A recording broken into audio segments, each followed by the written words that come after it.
And we're back with Spider-Man animated series this time, season 1, episode 8. Yeah, I nearly lost myself there, but yeah, we're in episode 8. Last episode, we had Kraven the Hunter in a weird kind of love story.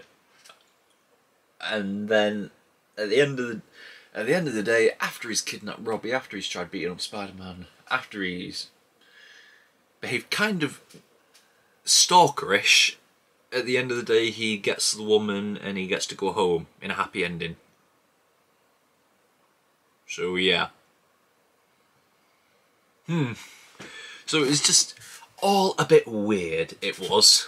So yeah. Let's just... I don't know what else do I talk about? Nothing else. Let's just get into season 1, episode 8 of Spider-Man the Animated Series, starting right now.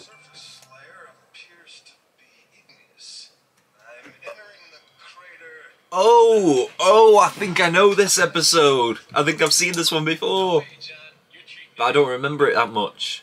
It's almost like the rock's bleeding. John, what is it?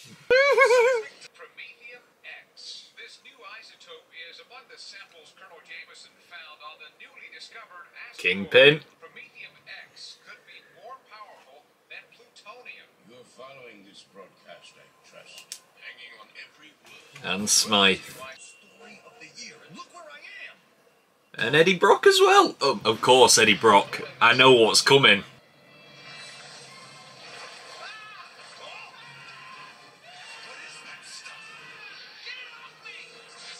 What is it? What's happening? What's going on up there? Ooh. The shuttle is headed toward the greater metropolitan area. Remain calm and wait for further instructions. Hello, Aunt May. Better get down to the basement. As if that's gonna save her. I suggest we evacuate. That shuttle could be dropping in on us any minute, with explosive results. Most unlikely. My estimate is that it'll hit the George Washington Bridge. There's something aboard the shuttle. I want you to get for me. What shuttle? And there's Rhino as well. Rhino. We'll take the copter. Jonah, they're not going to allow any air traffic in that area. Robbie, my son is on that shuttle. I've got a quicker way to get there. Yeah, it doesn't matter if it's your son. They're not gonna let you in there. Gotta make it to the river. It's flying through the buildings.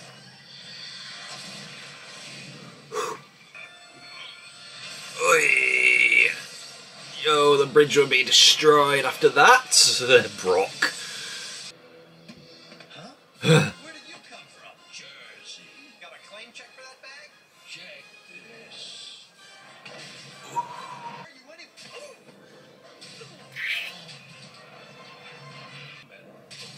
We'll finish this some other time. You can count on it. What world?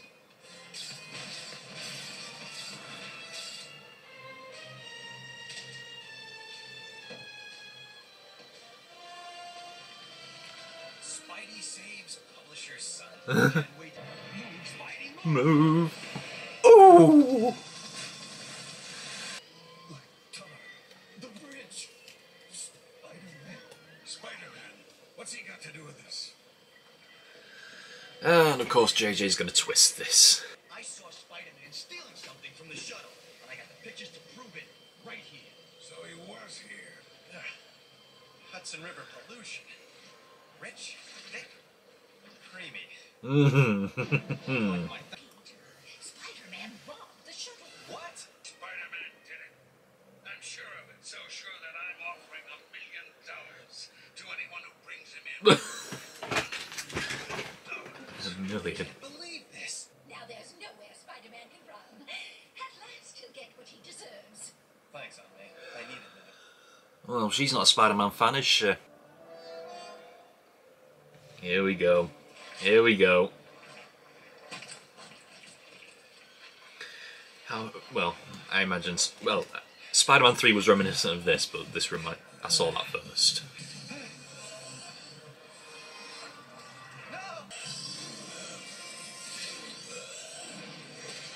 His suit. I like that. What a nightmare. And there's the suit. Unbelievable. I almost overshot the whole roof. I never could jump like that before. What am I doing? Defending myself, that's what. Uh-oh, my adoring public. Oh, Spider-Man's hiding behind the fire engine. Yep. And now they're gonna say he's hiding under it. I like your style, but it would be nice if you were a little less conspicuous. You're definitely my kind of suit. And the people just there didn't see that. How about that guy from Aerosmith? Maybe something more traditional. Something Italian. Whoa, no. Like maybe you'd like to find out. Hitting on my girl. Yep, it's already starting. Look who suddenly developed a backbone. I've developed a lot more than a backbone. Parker! You know something, Peter? You are different. You scare me. What's she talking about? I've never felt so good. I mean, it advances the story, but defending himself against Flash shouldn't be. Well, it is a bit weird, but If I don't... But there's that reward now. Everyone's after him. You be like a cornered animal. And you know how dangerous that I'm not gonna listen to any more of this.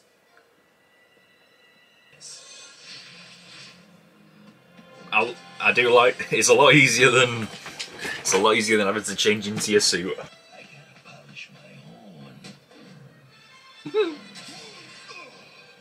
This'll be over. Look, Oh. I'm not going around in circles with you all night. I want an answer. Now. Oh man. Oh. Oh man. Okay. When you tell me where the Prometheum X is, I can't. I'm through with not getting what I want. What are you doing? I told you I give up. That's funny. I give up too. I give up trying to be a friendly neighborhood Spider-Man. you are different. You scare me. She was right. I am different. No, don't. Nearly. Nearly. I love that. I love that. That was so good.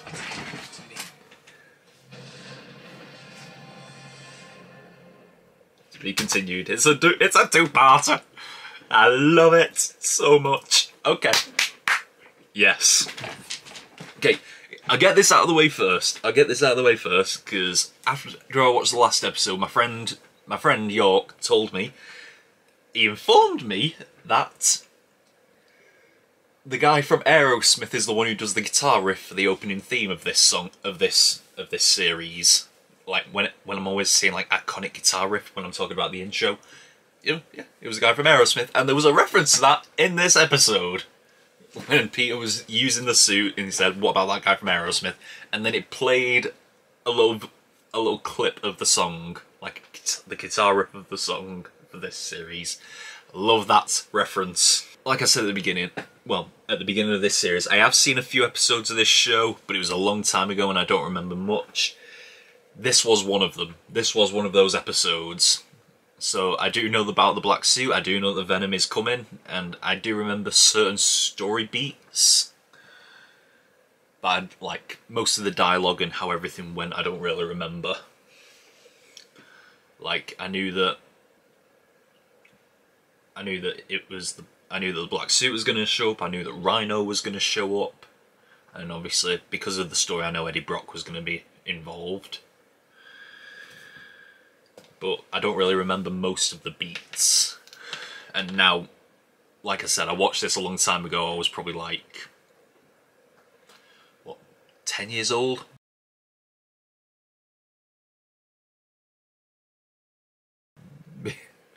About that, so seeing it now is a lot different.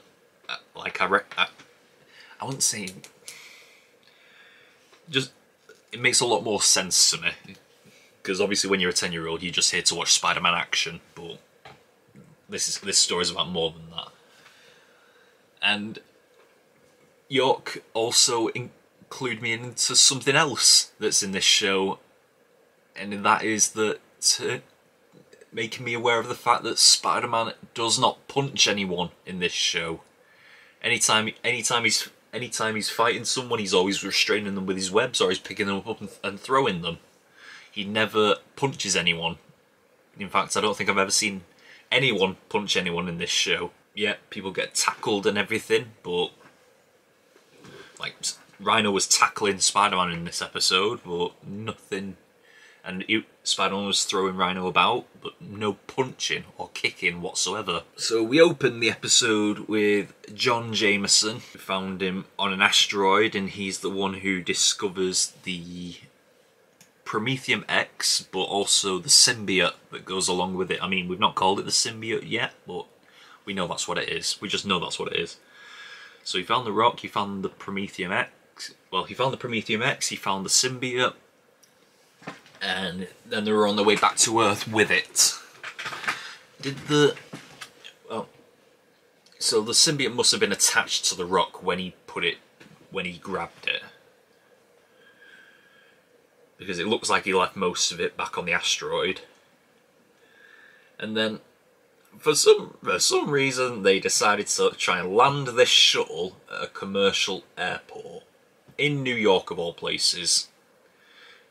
One of the busiest air traffic places I'm sure there is. I mean, if they've suspended all air travel in that area just for this shuttle launch, I'm not surprised. But New York seems like a weird place where you would attempt this. But it serves the story, so we will not question it.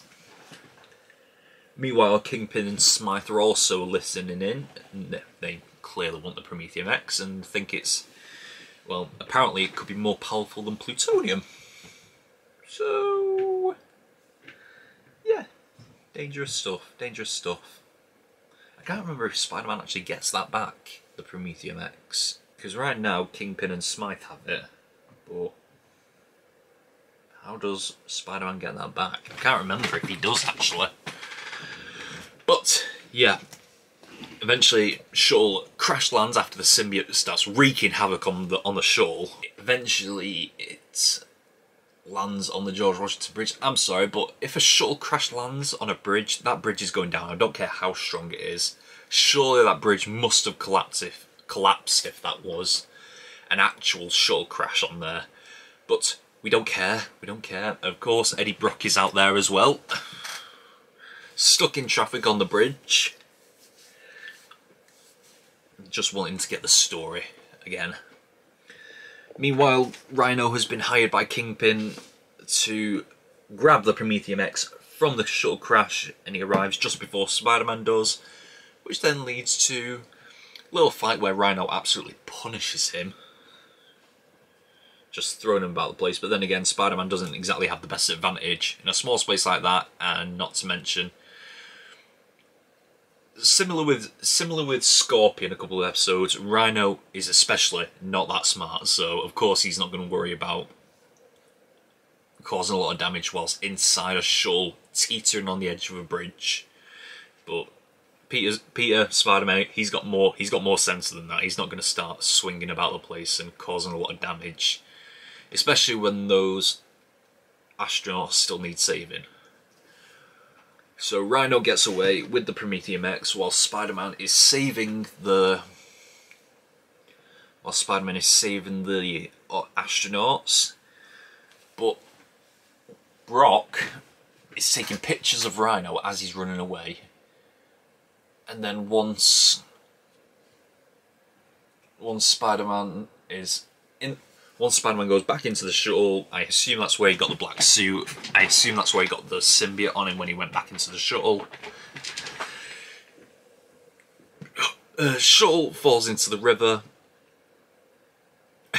and he gets no thanks for saving those astronauts. In fact, he probably gets the absolute opposite when Brock straight up lies and says that Spider-Man was stealing from the stole something from the shuttle, because he knows that's what's going to get in Jameson's good books to get his job back. So yeah, Brock, scumbag liar. I mean, it would have been a good story as well. It could have been a good enough story if he just said that Spider-Man was there and Rhino was the one who stole something from the shuttle, because you got the pictures of it. But because he knows it's going to make Jameson happy, he says Spider-Man is the one who stole it. Jameson just takes him back in a second. So Brock is back working for the Daily Bugle again, and now Jameson has put up $1 million. How does Jameson have $1 million? Okay, cool. But I mean, yeah, biggest newspaper place in New York City in the 90s. Of course, it's going to have a lot of money tied to it. But $1 million for catching Spider-Man, and now everyone is gunning for him. Even Aunt May. Well, I wouldn't say Aunt May is gunning for the reward, but you'd expect the only place for Peter to get some sort of rest from all the Spider-Man criticism is at home, but even he doesn't get it there, because Aunt May doesn't like Spider-Man either, saying he'll finally get what he deserves. I suppose I've never had to really deal with an Aunt May that doesn't like Spider-Man. In the Tobey Maguire ones, I kind of dealt with an Aunt May who didn't want Peter involved with Spider-Man. But that's because she was protective of Peter. But I've never really had to deal with an Aunt May that doesn't like Spider-Man. He threw the suit away, and that's when you get the kind of scene of, like, it's reminiscent of Spider-Man 3, but since this came out first, I suppose Spider-Man 3 was supposed to be reminiscent of this. But like I said, I saw Spider-Man 3 first, so it reminded me of that. So it's showing the moment when the suit is taking control of Peter. And then you get that awesome scene where Peter's running, and then you've got the suit, the Spider-Man suit, and the symbiote fighting over Spider-Man. And eventually the symbiote is the one that wins, because he wakes up in the black suit. I imagine if his Spider-Man red suit had won, he would have woke up in his red suit. But eventually the symbiote just wrestled him away, and he woke up in the black suit, the iconic black suit. I just like that dream was one of those things where I just appreciate it a lot more now that I'm older, because you actually see the symbolism of Spider-Man and the symbiote fighting for control of Peter. And because the symbiote is the one that wins, that's why he wakes up in the black suit. He wakes up in the black suit and people are already sniffing at him for that $1 million reward. Even builders are attacking him, police are after him. Even the pedestrians. Well, I know the builders are pedestrians, but the pedestrians from the street windows saying, like, he's hiding behind the fire engine, get him! Like, can't you just go down there yourself? I mean, you're the one who'll get the $1 million. And then we find out, and then this is something new. This is something new that's not in the Sam Raimi movies. Is the suit can shapeshift. So he changes into a police uniform and then a Peter Parker outfit to get away. And then you have the scene where Peter is up against Felicia. Well, I won't say up against Felicia and Flash, but the scene with Felicia and Flash. And you can tell Peter's acting a little different because he's actually flirting with her, and he doesn't really do that usually. Creepy flirty as well, like not oblivious flirty like he usually does, or attempting flirting like he usually does. He's actually flirting, and it's kind of weird. And then he's also standing up to Flash, which Felicia, like, I get that Peter standing up to Flash and defending himself is a bit out of character for him. But then again, but apparently him standing up for himself against his bully scares her. But yeah, eventually what she said when she's scared of him, that comes into play later. We go back to Smythe and Kingpin, and Smythe can't examine and make sure the Prometheum X is safe without control rods, lithium control rods, which they don't have, which they need Rhino, which Kingpin hires Rhino to go and get them. And that leads to, well, before the fight with Rhino and the black suit Spider-Man, we have another scene with Aunt May, who says that Peter should stop taking pictures of Spider-Man. And then Peter eventually just snaps at her. I mean, I kind of understand Peter because that's what I would do, but then again, I don't exactly have the best control when it comes to that kind of thing. Especially when everyone, like Peter said, everyone's getting on his case. I don't like it when people get on my case. But then again, that goes in hand with the suit, and it feeds quite negatively into what happens next with Black Suit Spider-Man and Rhino at the place where he's trying to get the lithium rods. And the difference between how Red Suit Spider-Man dealt with Rhino and how Black Suit Spider-Man deals with Rhino is night and day. It's literal night and day. Black Suit is just throwing Rhino about like a rag doll. And he forces Rhino to give up because he doesn't want to get a beating anymore. Do you have to make Rhino look stupid though? Well, Rhino is stupid, but do you have to make him look stupid when you stick his horn in the ground and just start spinning him? Really? But yeah, then we get the moment where Peter almost goes too far and he almost kills Rhino, but it's only because of his flashbacks of snapping at Aunt May, threatening Flash, and Felicia saying that she's afraid of him. It's only that makes him stop before he does something he'll regret. But oh, that moment at the end when he's looking at his reflection and then the lightning flashes and you see Venom. Ooh! So good, so good. Once again, I've seen this episode before, so I kind of remembered the story beats, but I have a bit of more of an appreciation for it now. It was very good. Ranking out of the way, where did I rank this episode? You know what, I don't even really have to think about it, because I remember the top episode was the Spider Slayer episode, the Return of the Spider Slayers episode. This is better. This is better. This is better than that. So this is the new top episode for the season. So last episode was the worst episode so far. This is the best one. Isn't that such an improvement? And because I know it's the black suit and because I know what's coming, that's part of the reason why it's at the top. So yes, that has been my reaction to this episode of Spider-Man the Animated Series. Until next time, we are over and out. Bye!